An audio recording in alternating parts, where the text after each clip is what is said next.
Oi, gente, aqui quem fala é a monitora Betânia, da segunda área, e eu vou fazer um vídeo, então, resolvendo a questão 1 da pré-prova com vocês, tá?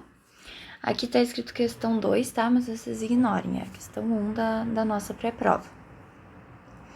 Então, o que essa questão nos traz, né?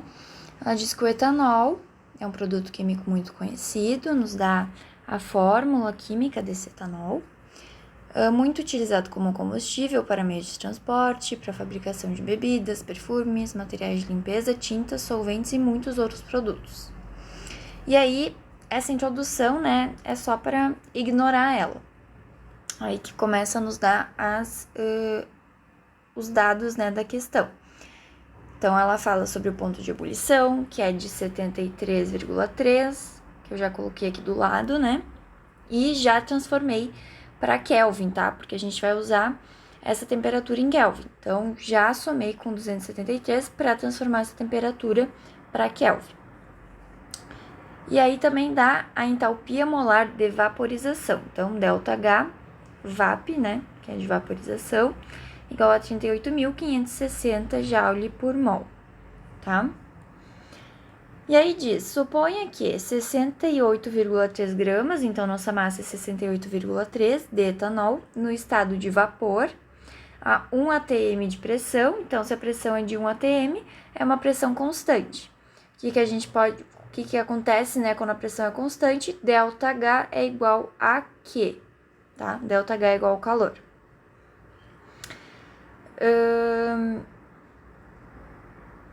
Então, ele vai ser condensado reversivelmente em líquido no ponto de ebulição.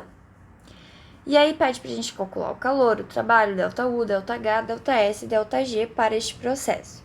Então, o que é esse processo? Esse processo é de condensação, tá? E o que o exercício nos traz? O ΔH de vaporização. Então, o que a vaporização tem a ver com a condensação, né? Daí eu montei aqui essa tabelinha, tá? Para mostrar para vocês que do estado sólido a gente vai para o estado líquido, a gente vai para o estado gasoso, tá? Então, entre esses estados, né, a gente vai ter do sólido para o líquido a fusão, do líquido para o vapor a vaporização, do gasoso para o líquido a condensação e do líquido para o sólido a solidificação, ok? Quando a gente vai do sólido para o líquido, por exemplo, quando a gente tem a fusão, o que acontece? Vamos pensar num gelo. O gelo ele tem que absorver o calor, né, do ambiente para ir de sólido para líquido. Então, ele está sofrendo uma reação endotérmica, ele está absorvendo o calor, ok? E o contrário, a gente vai ter uma situação de liberação de calor, uma reação exotérmica, tá? Então, como o exercício nos trouxe o ΔH de vaporização, mas o nosso processo é de condensação, então a gente pode perceber aqui que são processos inversos, né? A vaporização é inverso da condensação. Então, o ΔH ele vai ser o mesmo valor, mas com um sinal diferente. Então, ΔH de vaporização é igual a menos ΔH da condensação.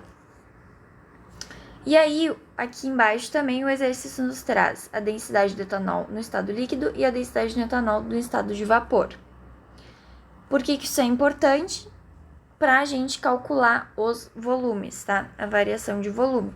Então, em vez de ele nos dar o volume diretamente, ele nos dá indiretamente a densidade para daí a gente chegar no volume, tá? Mas isso a gente vê depois. Então, vamos lá. Aqui eu comecei pelo ΔH por conta das informações, mas dá para começar pelo... Quer dizer, não dá para começar pelo calor, porque o calor ele é igual ao ΔH, né? Então, a gente vai ter que descobrir o ΔH primeiro, tá? Então, qual vai ser o ΔH? Então, como o ΔH de vaporização é 38.560, o de condensação vai ser menos 38.560. Mas esse ΔH, ele tá em Joule por mol.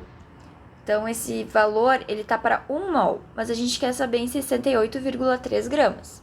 Então, 1 mol de etanol tem 46 gramas. Ah, mas como é que eu vou achar isso aqui, né? Lá na tabela periódica, né? Descobrindo a massa molar do etanol, tá? Então, em 1 mol, né, do etanol, que equivale a 46 gramas, a gente tem esse ΔH. Então, menos 38.560 joule tá para 46 gramas. Quanto a gente vai ter em 68,3 gramas? A gente vai ter menos 57.253,21 joule, tá? Então, esse é o nosso valor de ΔH de condensação. E como a pressão é constante, 1 atm, o ΔH vai ser igual ao quê? Então, o calor a gente já consegue descobrir também, tá? O trabalho. Trabalho é igual a pressão vezes a variação de volume, né? A pressão é de 1 atm. E a variação de volume? A gente recebeu lá no enunciado as densidades. Então, a gente vai ter que descobrir, através dessas densidades aqui, os valores de volume, tá?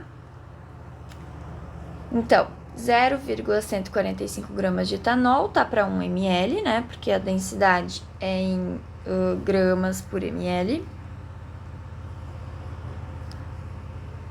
Essa aqui, né?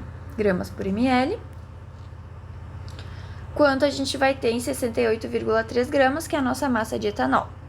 Aí a gente faz a mesma coisa aqui também, né? Pro etanol em estado líquido.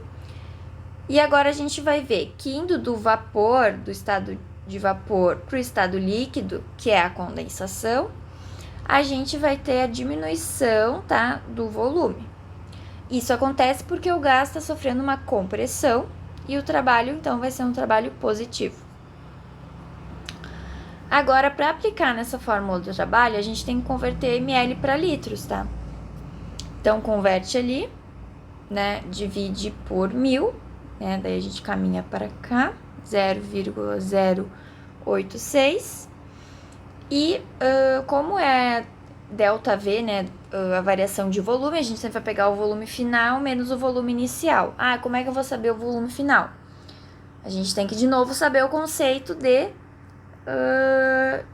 de condensação, né? Se ele está sofrendo uma condensação, ele está indo de gás para líquido, do estado gasoso para o líquido, né? Então, a gente vai pegar lá o de vapor menos o líquido, tá? Não, peraí, fiz errado. Falei errado. Ele tá indo de vapor para líquido, né? Mas a gente vai ter que pegar o final menos o inicial. Então, a gente pega do líquido menos o em vapor. 86 menos 0,47. Ok? Continuando. Agora, a gente descobriu o trabalho. Só que esse trabalho, ele tá em atmosfera vezes litro. E a gente tem que transformar para joule, né? Provavelmente vão pedir para vocês em joule o trabalho. E aí vocês vão ter, então, essa informação, né? Essa conversão, que 1 atm vezes litro equivale a 101,325 joules. E vocês vão converter para joule. E vocês vão achar, então, 39 joule. Aí, por último, então, a gente vai calcular o ΔI, o ΔU, o ΔS e o ΔG. Então, ΔU é calor mais trabalho. ΔS é calor dividido pela temperatura em Kelvin, tá? Que a gente transformou antes. Sempre lembrar dos sinais, sempre usar os sinais, tá? Que a gente encontra para calor, para trabalho, né? E o ΔG, então, vai ser ΔH menos a temperatura vezes ΔS. E aí, aqui deu um valor muito pequeno, então a gente pode considerar que é igual a zero, né? E que essa reação, então, está no equilíbrio.